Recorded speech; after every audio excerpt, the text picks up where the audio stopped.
नमस्कार दोस्तों। मैं गौरव शर्मा स्वागत करता हूं आपके अपने channel adding values with Gaurav. To revive your knowledge it's our goal. दोस्तों, बहुत ही महत्वपूर्ण और बहुत ही इम्पोर्टेंट खबर एमपीपीएससी के छात्रों के लिए।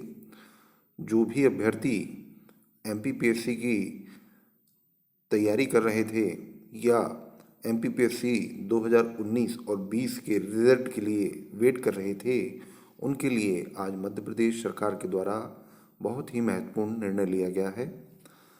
आइए दोस्तों, क्या है निर्णय और क्या है आदेश, उन सब के बारे में चर्चा करते हैं।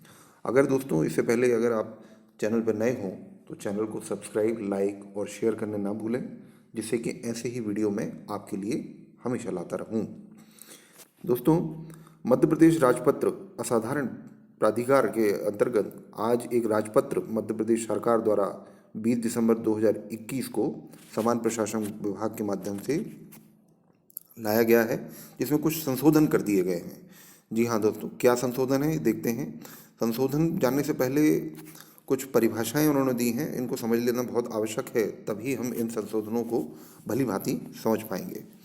शिथिलीकरण दिया हुआ है। शिथिलीकरण से अभी जो अभिप्रेत है कि आवेदक द्वारा आवेदन एवं परीक्षा शुल्क में छूट तथा यात्रा व्यय प्रतिपूर्ति को छोड़कर आरक्षित वर्ग के अभ्यर्थी द्वारा किसी पद विशेष के लिए विभाग के भर्ती नियमों में अन्य छूट प्राप्त की गई है।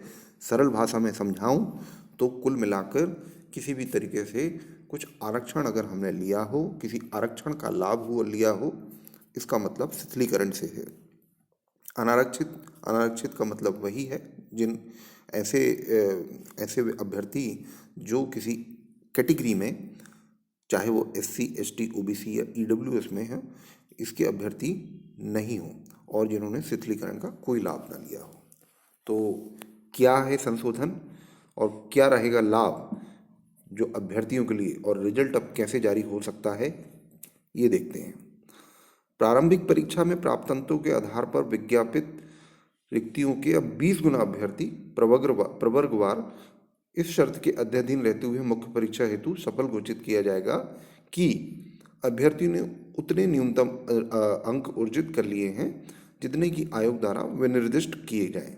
इसका मतलब ये है कि जो कट ऑफ विभाग द्वारा रखी जाएगी, अगर उतने से ज़्यादा या उतने अंक किसी अभ्यर्थी के हैं तो अब 15 गुना, जो कि एमपीपीएससी में पहले प्री से मेंस के लिए जो है वो 15 गुना अभ्यर्थी सिलेक्ट किए जाते थे, अब इसकी जगह जो है वो 20 गुना अभ्यर्थियों को बुलाया जाएगा, जो कि बहुत ही अच्छी बात है। इसके अतिरिक्त अन्य सभी अभ्यर्थी को भी जो कट ऑफ के अंकों के बराबर प्राप्त है मुख्य परीक्षा के लिए अर्ह घोषित किए जाएंगे।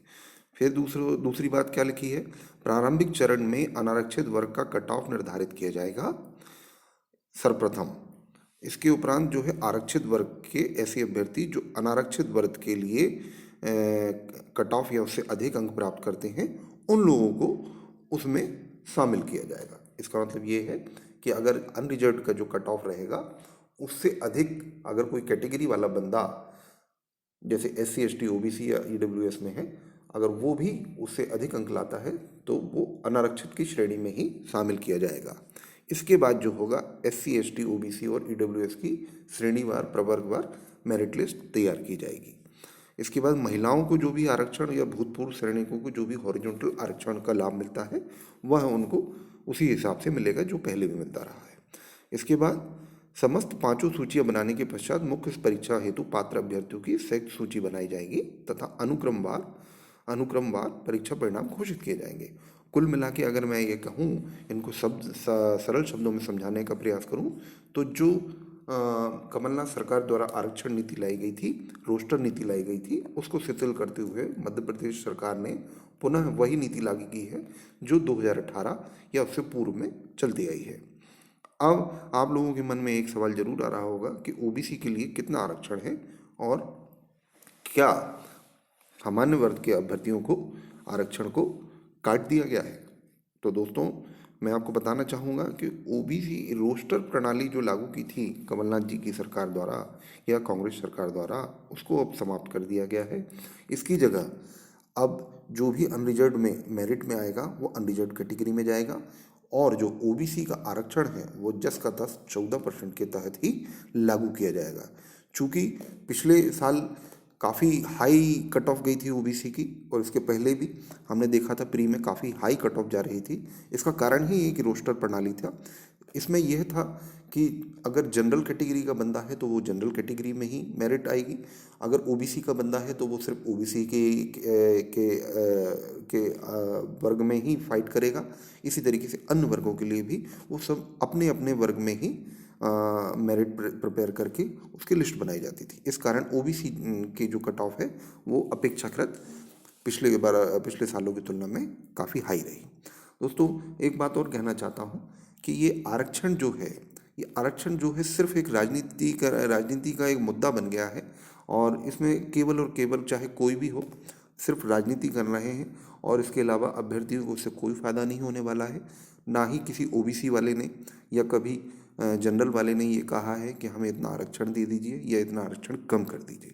केवल और केवल ये सिर्फ और सिर्फ अपनी वोट बैंक की राजनीति होती है। और इसी तरीके से आपने अभी देखा होगा पंचायत चुनाव में भी ओबीसी के लिए 27% आरक्षण कर दिया गया था, जिस पर भी हाई कोर्ट ने अभी रोक लगा दी है, और जस का तस हाई कोर्ट सुप्रीम कोर्ट के आदेश के अनुसार वही 14% करके फिर से की सीटों को परिवर्तित किया गया है।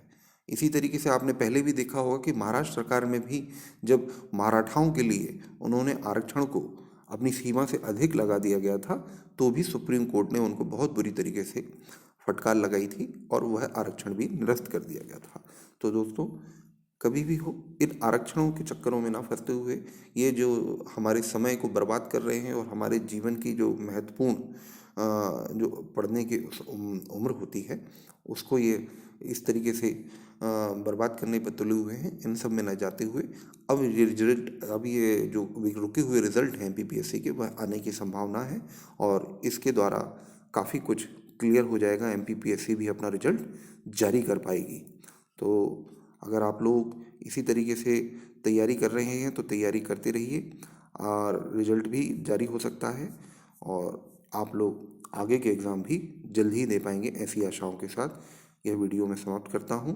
चैनल पे अगर आप नए हैं तो ज़रूर सब्सक्राइब करें, शेयर करें, ताकि सभी को इन जानकारी मिल पाए। धन्यवाद।